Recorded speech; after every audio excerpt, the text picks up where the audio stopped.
sé tu, Cuchi, però jo adoro el Nadal.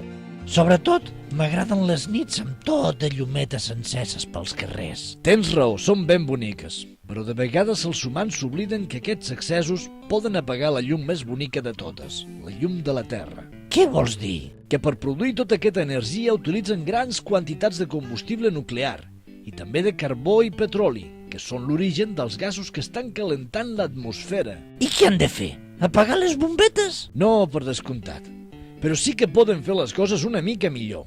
Dins d'una casa, per exemple, la il·luminació representa entre la quarta part i la meitat del rebut de la llum. Si canviessin les bombetes normals per altres de baix consum, s'estalviaria fins a un 80% de l'energia. Déu-n'hi-do! I això deu ser bo pel medi ambient i també per la butxaca. I tant!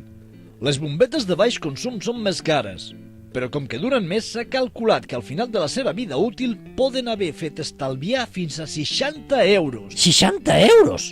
Això és molt caler per una sola bombeta. I el més important, la utilització d'una d'aquestes bombetes evita la crema de 130 litres de petroli o de 150 quilos de carbó. La bombeta de baix consum és un bon invent. Bona per a la butxaca i també pel medi ambient. Però no li donis més voltes. La millor solució és apagar la llum quan surts d'una habitació. Fes-ho bé! No costa res.